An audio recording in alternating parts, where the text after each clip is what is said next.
안녕하세요, 강영환입니다. 명절 연휴 잘 보내셨나요? 저는 명절 때 좀 책 좀 읽으려고 했었는데 이게 계속 침대 위 뒹굴 하다가 또 시간 되면 식사하고 뭐 먹고 이러다 보니까 살만 푸동푸동 쪘네요. 이러면서 일주일을 보냈는데 여러분들도 이렇게 영상으로 이렇게 만나서 세 번째 시간 강의를 하게 되었습니다. 오늘은 지난번 대면 강의에서 했던 내용들 다시 한번 좀 훑어보면서 우리가 무엇을 해야 될지 한번 다시 한번 되새김하고 또 그 다음 시간에 우리 무엇을 가지고서 이야기를 하는 게 좋을지 한번 생각해보는 그런 시간을 갖도록 하겠습니다.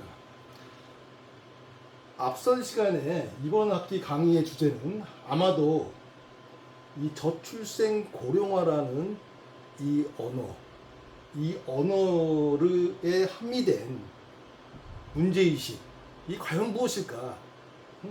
어떤 문제의식을 읽어내야 될까? 어떤 언어가 필요할까? 이 부분에 대해서 고민하고 이렇게 하다 보면 굉장히 큰 의미가 있는 한 학기 강의가 되지 않겠나라는 이야기를 한 적이 있습니다. 우리의 강의 제목은 저출산 고령화라고 하는데 정부 공식적인 그 기관의 명 그리고 정부가 공식적으로 이야기하는 언어는 이렇게 저출생 고령화입니다. 저출산이 아닌 저출생 그리고 노령화가 아닌 고령화입니다. 저출산과 저출생은 어떤 의미의 차이가 있을까? 고령화와 노령화는 또 어떤 의미의 차이가 있을까? 왜 이 두 개의 언어 중에서 우리 정부는 저출생 고령화를 택해서 정부 부처명도 만들고 정책을 입안하려고 하는지 그리고 그 속에 담겨 있는 함의 그리고 거기에서 혹시나 문제점은 뭔지 바람직한 방향인지 이런 것들을 한번 고민해보는 그런 의미 있는 강의가 되지 않겠나 싶습니다. 생과 산 같이 뭉쳐 있으면 대단히 딱 어우러지는 언어인데 이게 생과 산이 따로 있으니까 전혀 좀 다른 의미가 되어버립니다. 정책에 들어가 있는 그 언어 한 단어 사이에 좀 의미의 차이가 굉장히 정책에서는 다르게 나타나는 경우가 상당히 많습니다. 게다가 우리 사회는 어느덧 진영 논리, 이념 논리가 굉장히 좀 팽배해 있는 사회입니다. 그렇기 때문에 그런 진영과 이념의 어떤 의미가 언어 속에 많이 함축돼서 들어가서 그 작동을 하고 있고 이런 현실 속에서 언어에 담긴 그 한마디 한마디 속에 여러 가지 정책과 이념과 다른 어떤 사회적인 가치 이런 것들이 담아져 있는 그 현실인 것 같습니다. 이런 모습들이 가장 많이 정말 깊이 들어가 있는 단어가 제가 보기엔 저출산 그리고 저출생 생과 산의 이 차이 그 속에서의 다름 이런 부분이 아니겠나 싶습니다. 저출생은 birth rate라고 하고 저출산은 fertility rate라고 합니다. fertility 하면은 비옥한, 생식하는 이런 의미겠죠. 그래서 저출산이라는 단어는 대부분이 출산 관련된 특히나 여성 거기에 가임 인구와 관련된 언어입니다. 그래서 여성 한 명이 15세부터 49세까지 가임 기간 동안에 낳을 것으로 예상되는 평균 출생아 수를 보통 저출산이라고 합니다. 보통 이제 합계 출산율이라는 용어를 많이 쓰는데요. 이것이 지금 2022년도에는 0.78명이 되었고요. 보통 보면은 2.1명, 2.1명이면 그 이하면은 저출산이라는 표현을 씁니다. 1.3 유엔 기준에 따르면 1.3 이하면 상당히 좀 심각한 상황이고, 근데 우리나라는 이미 2022년에 0.78명, 2023년에는 0.72명입니다. 지금 아직 2024년도에는 확실한 확정적인 데이터가 나오진 않았는데 아마도 이 0.72 범위를 그 주변을 벗어나진 않고 있는 상황입니다. 저출생은 상대적으로 이렇게 인구 1000명당 새로 태어난 비율입니다. 1000명 중에서 이 출생아가 몇 명이냐. 보통 크루드라는 단어를 써갖고 조출생률이라고 보통 하는데요. 이게 지금 2022년도에는 4.9명. 그러니까 1000명 중에서 신생아가 영세가 4.9명이라는 거죠. 5명이 채 안 되는 상황입니다. 이런 두 가지 상황 속에서 저출생이라는 용어를 정부에서는 택했습니다. 외국 같은 경우를 한번 살펴봤어요. 근데 대부분의 나라에서는 조금 선진 국가들, 오랜 이런 저출산, 저출생 문제에 대해서 굉장히 관심을 기울였던 나라에서는 대부분 저출산이라는 용어를 많이 쓰고 있습니다. 미국은 fertility rate라는 말을 쓰고, 일본은 소시카라는 용어를 주로 씁니다. 그리고 유럽에서는 fertility decline, 출산이 감퇴되고 있는 거, 이런 용어들. 그래서 이런 birth rate보다는 fertility rate를 많이 쓰고 있는 상황입니다. 반면에 대부분 이런 걸 쓰고 있지만은 미국에서는 전체적으로는 저출산이라는 용어를 쓰지만 어느 출산율이 굉장히 낮은 특정한 지역은 그 지역의 특성을 좀 발휘해서 좀 저출생이라는 용어를 많이 씁니다. 그러니까 좀 특별한 지역에 대해서는 전반적으로는 저출산이라는 용어를 쓰는데 하나의 특정한, 특히 아기를 낳지 않는, 정말 출산율이 너무 떨어지는 그런 지역은 출생까지 포함해가지고 저출생이라는 용어를 활용을 한다고 합니다. 근데 이 문제에 대해서 우리나라는 저출산보다는 저출생을 택했습니다. 이게 한 10여 년 전부터 계속적으로 나왔던 문제들이 뭐냐면, 이 출산율, 이렇게 앞서 말씀드렸지만 가임 인구가 낳을 수 있는 출생아, 왜 이 이거를 기준을 여성에 한정하냐? 왜 여성 가임 인구에 한정하냐? 그래서 이게 문제가 여성에게만 있는 거 아니지 않냐? 저출산 문제는 여성만의 문제가 아니라 남성의 문제일 수도 있고 전반적인 문제다. 이걸 다수는 저출산이라는 용어 자체를 좀 여성 비하적인 방향에서 해석을 한 겁니다. 근데 이런 논의가 계속 있다 보니까 또 법안도 만들어지기도 하고, 이러다가 이제 나경원 의원이 저출산 위원장 하면서 이제 바꿔버렸죠. 아예 공식화시켜버렸죠. 저출생이라고. 근데 문제는 이 저출생이라는 문제에 대해서 충분히 이해는 하나, 이렇게 되다 보면 자꾸 문제의 원인이 분산되어 버린다. 그러니까 여성만의 문제 당연히 아니지만, 그렇다고 해서 다른 남성들의 문제라든가 너무 포괄적으로 문제를 하다 보면은 계속해서 대책도 아주 포괄적인 대책이 나올 수밖에 없고, 그러다 보면 그거를 하기 위한 예산 또한 마찬가지로 엄청나게 들어간다. 이런 비판이 있어요. 이런 문제가 있다 보니까 대부분 외국 같은 경우는 문제를 좀 문제를 좁혀서 대책도 조금 좁히게, 좀 구체적으로 나올 수 있게 저출산이라는 용어를 쓰는 겁니다. 우리나라 같은 경우에 지금 현재 저출생으로 썼을 때 출생의 문제, 지금 너무 낮은 거, 그 이유 여러 가지 있거든요. 남성들의 문제도 있고 또 여성들의 문제도 있고, 그렇다고 해서 여러 가지 남성들에게 대한 또 혜택도 똑같이 주고 이렇게 하다 보면 너무 넓어져요. 넣는 거예요. 그죠? 다만 우리도 이렇게 지역적인 특성, 예를 들자면 세종시 같은 경우는 저는 봤을 때는 좀 좁혀서 가입민구가, 그래서 여성들에게 좀 더 많은 좀 무게를 줘서 거기서 대책을 논하는 이런 게 좀 필요하다고 보고, 여기 똑같이 공주 같은 경우는 이거는 기본적으로 지금 출생 자체가 문제거든요.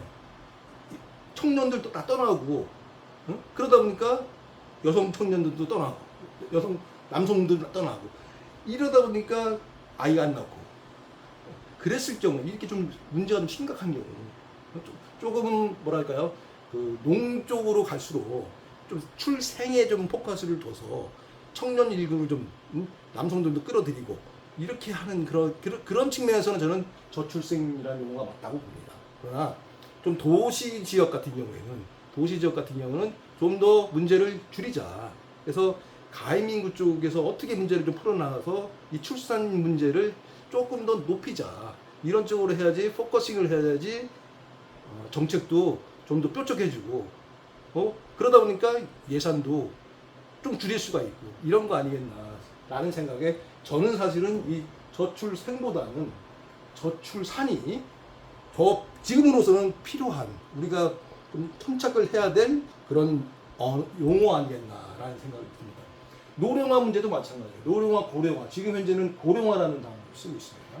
근데 노령화는 사전적으로는 15세 미만 대비 65세 이상의 인구입니다. 그러니까 15세 미만 인구 대비 상대적인 거죠. 어린 아이들 대비 노령 인구.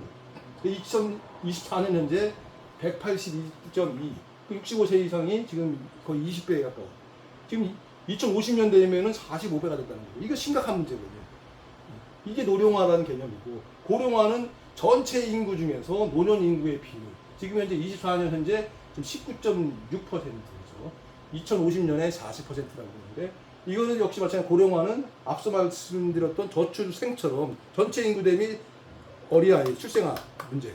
이거는 고령화는 전체 인구 대비 나이 드신 분들. 그래서 자꾸 이렇게 그러니까 어떤 무언가 대비해서 숫자, 이게 지금으로서는 맞지 않겠는가라는 생각이 듭니다. 그래서 우리나라는 지금 이제 고령화라는 단어를 쓰고 있고요. 외국 같은 경우는 그렇습니다. 에이징과 에이지드라고 표현하죠. 에이징, 진행되고 있는 거. 이건 이제 그게 고령화, 델화, ing, ed, 과거형, 고령, 이미 이제 지난, 이걸 이제 노령화. 그러니까 고령화가 앞서 말씀드렸던 65세 이상이 이렇게 된다면, 노령화는 65세 이상이 14% 이상. 굉장히 이것도 상대적으로 고령화보다는 노령화가 훨씬 나아요. 지금 현재 우리나라는 유엔은 그렇게 되어 있습니다. 전체 인구 중 65세 이상의 7%를 에이징이라고 표현해요. 에이징. 그리고 65세 이상이 14% 이상인 경우는 에이지드를 표현하고 있고, 그 다음에 20% 이상, 이 경우는 초고령을 생각한다. 슈퍼 에이지드가 되나요? 이런 거. 이런 개념을 쓰는 거. 그러니까 더 나이가 이렇게 퍼센티지가 굉장히 높은 거, 이를 대상으로 하는 나라가 주로 일본, 그다음에 서유럽 국가들, 프랑스, 영국, 독일, 이런 나라들이 에이지드라는 표현을 많이 쓰고요. 반면에 동유럽, 스칸디나비아, 사회 복지라든가 여기 좀 평등적인 그런 가치가 좀 더 높은 데가 보통 에이징이라는 표현을 많이 씁니다. 우리나라가 지금 앞서 말씀드렸지만 19.6%예요. 아마 내년도면은 20% 돌파할 텐데, 정말 초고령 사회죠. 사실은 이 기준으로 보면은 한참 가있죠. 에이지드죠. 지금 현재 초고령화 사회예요. 그래서 제가 봤을 때는 이렇게 에이징, 고령화, 이거를 어떻게 한글로 번역할지는 고민스럽지만 이런 개념이라면은 지금 현재 봤을 때는 이 노령화, 에이징보다는 에이지드의 우리의 정책 포커스가 돼야 된다. 이게 자칫하게 되면 65세 전체에 대해서 주로 논하고 있는 고령화라는 개념으로 하게 되면 정말 폭이 넓어져요. 지금 이미 뭐 65세 이상이 엄청나게 사람이 많잖아요. 그런 면에서 봤을 때는 이 어디에 초점을 맞출 것인가는 65세 이상의 7%를 맞출 것이냐, 진짜 20%를 맞출 것이냐, 이거에 따라서 정책의 깊이와 넓이는 달라질 거다. 거기에 따라서 예산은 정말 달라질 거다. 연금이라든가 의료비라든가 노동력이라든가 사회복지라든가 이런 문제에서 정말 달라지거든요. 저는 앞서 저출산, 저출생 문제도 마찬가지고 이 에이지드 문제도 마찬가지고 문제의 원인도 되게 중요하지만 결국은 정책이잖아요. 정책을 어떻게 할 것이냐. 그러면 정책을 좀 뾰족하게 할 수 있는 그 언어를 가져가는 게 맞지 않겠냐. 왜? 지금 이게 대책을 만들어서 이제 뭔가 중점적으로 가야 되는데 너무 포괄적으로 가게 되면 정말 한강에 못 띄우기 같은 그렇게 되면 안 된다는 거죠. 좀 더 포커스해서 문제를 진단하고 그 진단된 문제에서 확실한 대책을 만들어내고 그래야 연금, 의료, 노동력이 사회복지 이런 문제에 대해서 예산의 문제라든가 이런 것들도 충분히 고려할 수 있는 그런 방식이 아니겠나 싶습니다. 좀 포커스 되자. 그래서 이번 학기 강의는 이렇게 지금 현재 이게 맞는가? 저출생 고령화가 맞는가? 저출산 노령화 이게 오히려 맞는가? 이런 것들의 문제의식과 함께 정책 방향으로 나아가야 할 거에 대해서 한번 고민해 보는 거. 이것만 얻더라도 저는 엄청난 소득이라는 생각을 했습니다. 요게 이제 지난 학기까지, 지난번 강의 때 충분히 화두를 던진 이야기였고요.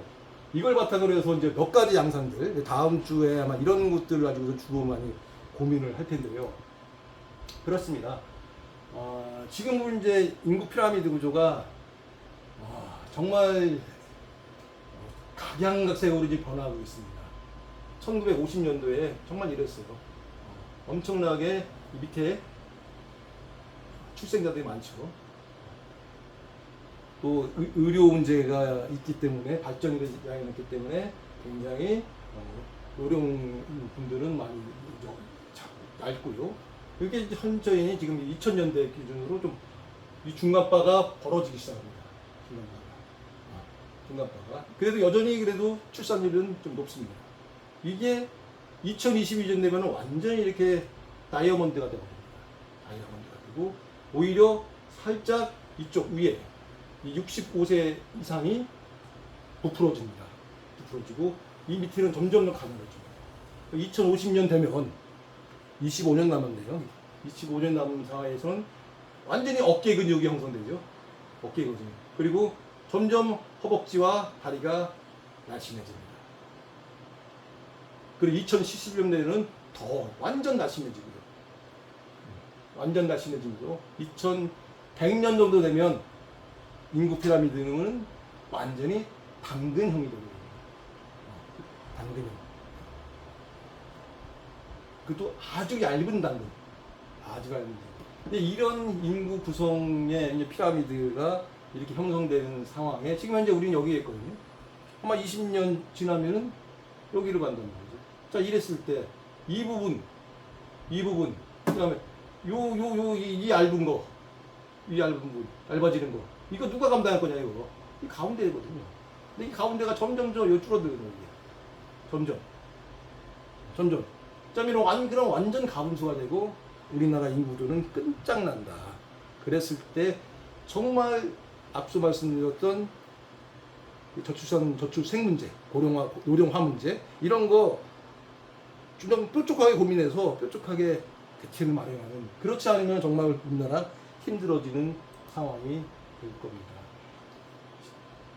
앞서 이 젊은 이 생산 가능 기미가 줄어들죠. 그 다음에 어깨 근육이 늘어지면서 이렇게 노령인 인구들이 늘어나고 있고, 이 노령이 지금 현재 우리나라 기준으로 2050년 정도 지나면 딱 교차가 됩니다. 2050년, 52년 이쯤에. 그래서 생산 가능 인구 15세에서 64세까지 인구 대비 0세부터 14세 그리고 65세 이상의 인구가 이제 맞닥뜨린 거죠. 그 다음부터는 이제 생산 가능 인구가 줄어들고, 이게 이제 현재의 문제죠. 근데 지금 현재는 우리끼리는 지금까지는 그냥 풍족하게 살았는데 2022년도 딱 이때쯤의 정점, 2020년을 정점으로 해서 이렇게 생산 가능 인구는 계속 줄어들고 있다. 이런 문제에 대한 좀 위기의식을 느끼면서 가는 것이 필요합니다. 생산 가능 인구는 2022년 3,675만 명, 비생산 가능은 1,500만. 그래도 2,000만 이상이 많아요. 근데 2024년에 하순년에 이게 750만 명 차이로 줄어듭니다. 정말 줄어들어요. 2050년 되면은 정말 가까워지고, 이게 2052년 되면은 넘어선다는 거죠. 교체가 된다는 거죠. 이런 심각한 상황에서 우리나라의 문제, 가장 중요한 문제는 저출산. 그러니까 이 피부양 인구가 한쪽은 줄어들고 있고, 피부양 인구, 저출산으로 계속 가고 있고, 한쪽은 계속해서 늘어나고 있다. 그런 사이에 이 생산 가능 인구는 줄어들고 있고, 그들이 짐을 져야 된다. 이런 사회로 우리의 인구 문제에 관한 요약될 수 있지 않겠나 싶습니다. 이런 것들이 이제 각 지역으로 파생되죠. 각 지역으로. 2017년에 이렇게 도시가 소멸된 곳, 지역 소멸된 곳 12곳, 71곳, 뭐 이 정도인데, 2024년에 소멸 위험으로 부산광역시가 광역단체 중에서는 유일하게, 그러니까 수도권 빼고 광역단체 중에서는 유일하게 소멸 위험 지역으로 진입했습니다. 이게 점점 더 심해집니다. 2047년에 이제 위험보다도 더 이제 고위험이죠. 전국 대부분이 소멸 위험으로 진입하고, 거의 대부분이 100% 진입하고, 소멸 고위험 지역이 이렇게 2047년에 157, 72곳, 그러면 2067년에 이 정도, 그 다음에 2100년, 거의 이제 100년 후는 완전 소멸, 이렇게 가고 있는 우리나라의 인구 상황에서의 추세입니다. 이런 걸 봤을 때 이 피부양, 그러니까 저출산 고령화에 들어가 있는 대상 사람들, 그리고 이 생산 가능 인구 중에서 특히나 지금 청년층, 이 문제가 굉장히 악순환의 연속입니다. 지방 청년들이 계속 인구가 유출되죠. 교육을 찾아서, 일자리를 찾아서. 그래서 수도권에 지금 현재 인구가 50% 이상 집중됩니다. 전국의 11.8%에서 해당되는 수도권에 88.2%에 해당하는 지역의 도시 크기 88.2%의 크기를 자랑하는 이 비수도권 사람들이 이동하는 거죠. 그래서 인구는 50%다 넘어가고, 또 GDP 넘어갔고, 그 다음에 일자리 50% 이상이고, 그런 상황이죠. 그 다음에 뭐 카드를 주는, 예를 들어서 소비 수요, 이미 뭐 거의 7대3 정도 구조가 돼버렸거든요. 이렇게 해서 수도권에 모든 게 집중되어 있죠. 그러다 보니까 수도권의 인구 밀도가 증가되죠. 과밀화 현상이 생기고, 그리고 굉장히 경쟁이 심화됩니다. 그러다 보니까 또 이 청년들이 이제 경쟁 구조예요. 낙도 없고, 잘 나가는 애들은 정말 잘 나가고, 포기하는 사람도 많아지고, 이런 거. 그러면서 비혼, 만혼 증가되고, 또 출산 인구는 결혼 안 하고 늦게 하니까 출산이 떨어지고, 이러다 보니까 이게 결국은 또 지방 소멸되고, 또 지방에 되니까 또 인구 유출되고 이게 이제 반복되다 보니까 우리나라는 대단히 어려운 구조가 돌입되어 있습니다. 이런 거를 좀 끊어보는 노력들이 필요하고요.